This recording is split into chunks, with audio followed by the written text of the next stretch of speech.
Questers, it's that time of year, the season of giving, and what better way to give than give the gift of Pokemon. So I'm gonna be talking about some of the best Pokemon game gifts that you can give to someone. With the Nintendo Switch, we've kind of seen Pokemon get flipped on its head. We no longer have the classic Game Boy, DS systems, and I don't want to recommend those games because they're no longer in production, which means they're going to be really expensive or really hard to find. So all the games I'm going to be listing are going to be able to be bought for the Nintendo Switch and Nintendo Switch Lite. To start off our list, let's talk about the Pokemon game that's good for everyone, good for all ages, and good for groups of people even. That's right, this Pokemon game can be played with not one, but two players at the exact same time with little to no limitations. I'm talking about Pokemon Let's Go Pikachu and Pokemon Let's Go Eevee. Now, these games did receive some backlash from the Pokemon community when they were first released, just because they were so different. A lot of traditional Pokemon players weren't a big fan, but if you have multiple Pokemon fans in your household, whether they be siblings, whether they be grown adults that want to play together, this is honestly a fantastic game.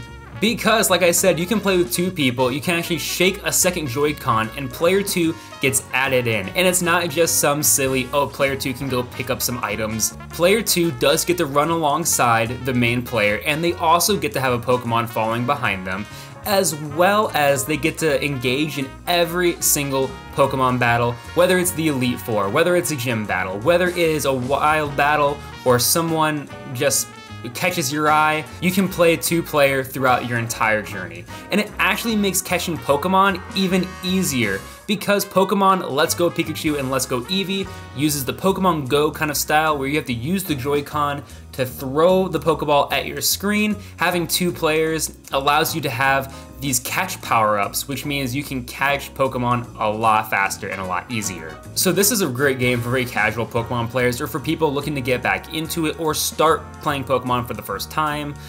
Just because it's following just the classic Pokemon Red, Pokemon Blue storyline, but with updated graphics, updated characters, and updated features. Like I said, you catch Pokemon in a little bit of a non-traditional way. You don't battle wild Pokemon, you throw a Pokeball and throw berries at them, much like in Pokemon Go, which should be very familiar if you're used to playing on your phone. It's an easy to navigate world with very easy to understand dialogue, and you can even connect Pokemon Go to Pokemon Let's Go Pikachu and Let's Go Eevee to bring over some of your favorite Pokemon that maybe you can't find in the game at the moment.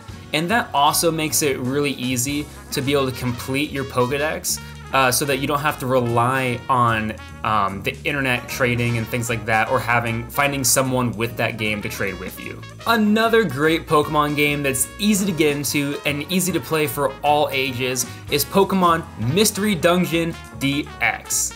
Now this is a revamped version of a classic Nintendo DS Pokemon Mystery Dungeon game, and it's very updated and has awesome graphics with a lot of the traditional Pokemon that you're familiar with. I believe it goes through generations 1 through 4. And it's a unique game because it doesn't follow the typical Pokemon gym battling system. You actually get turned into a Pokemon yourself upon starting the game. You take a test and you get turned into a Pokemon, and then you get a partner Pokemon that runs around with you in this Pokemon world where you actually get to dungeon crawl through different dungeons and save other Pokemon through your little rescue team.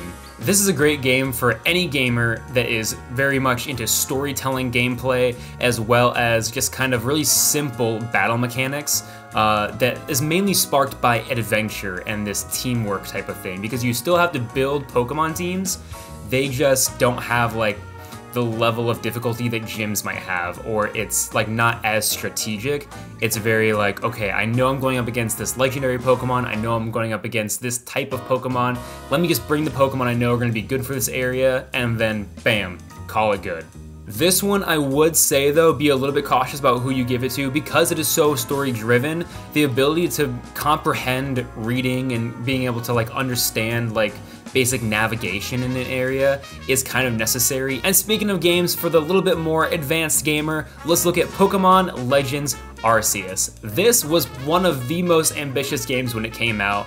It was super close to open world. It was almost as open world as we could possibly get, and it did not use any of the past Pokemon game like mechanics of things. It was very, very heavily based on the story of going to this world of Hisui, as well as catching every single Pokemon. You still battled Pokemon, you still needed to build teams and take on these alpha Pokemon and things like that, but it wasn't like you had to go up against gym battles, and you didn't have to battle a lot of trainers out in the overworld. It was very heavily based on just grinding up your team and catching Pokemon to gain those levels. And I say this for the advanced gamer because the Pokemon in this game attack you. That's right, you can actually black out in the overworld by Pokemon throwing attacks at you. So that's where I kind of say you want to be cautious about that. There is a lot of reading involved. It's very heavily based in the story and just kind of like going through the gameplay. It's not maybe for, yeah, like younger, super young people that maybe like don't have a good grasp of like, oh, I gotta be totally aware of where I'm at all times. I need to be totally like aware of like getting materials, because you have to craft in this game as well. It gets a little bit Minecrafty where you have to find items to craft your Pokeballs, to craft your potions if you want to save money. You have a very limited amount of slots in your bag. You can upgrade this, but at the same time, you have to stay organized when you play this game. Otherwise, you're gonna run into a lot of issues of not being able to pick up crucial items. And finally, let's look at some traditional Pokemon games that you can give out to people for a nice holiday gift. I would recommend for the more traditional Pokemon player to go with Pokemon Sword and Shield or Pokemon Scarlet and Violet. Let's talk about Pokemon Sword and Shield first.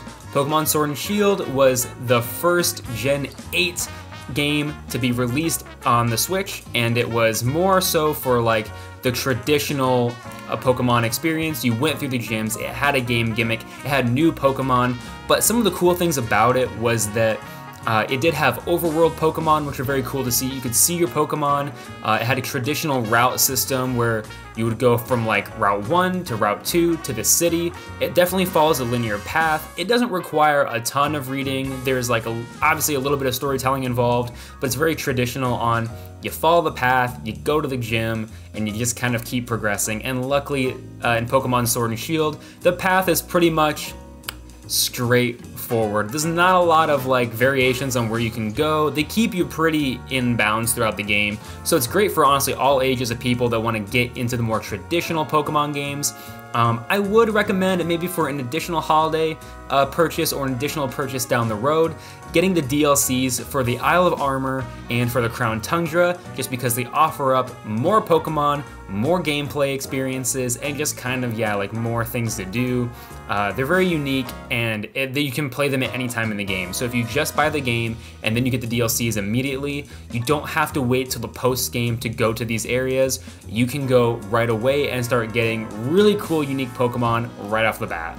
Alright, now let's talk about the newest games, Pokemon Scarlet and Violet. This, I would honestly say, it's good for anyone that wants to get into a more traditional Pokemon gameplay, like with Pokemon Sword and Shield. You have new Pokemon. It's the first Pokemon game in this Generation 9 kind of series of games, as well as there's the classic gym systems. But what makes it different, what makes it very, very different, is that in this game, you go all over Paldea all at once. There is no technical order that the game pushes you through to go against Titan Pokemon, to go against Team Star battles, to go against gym battles. It's all kind of at your own pace, and you can kind of do as you please. But a lot of players have found some issues with this in the sense of they stumble upon a gym or they stumble upon a Pokemon that is way too overpowered for them, or they spend too much time running around in the fields catching Pokemon, and now all of a sudden they're completely over leveled for most of the gyms, or they do things in different orders, so then they go back to say the bug gym, which you should have done first, and they do that at the very end just because they forgot it existed. So it's one of those things of it's good for all ages, but at the same time, like with some of the other games I've listed, you do kind of have to have good spatial awareness and good like spatial like memorization of where things are on the map. You do have a mini map in the corner and you can set your destinations and go to them, but it's definitely something where I would be a little cautious depending on the age of the person you're getting this game for, as well as there is a lot of reading involved. It's similar to Legends Arceus, it has some heavy storytelling elements, so be prepared for a lot of reading and a good amount of cutscenes to kind of help tell the story of Paldea.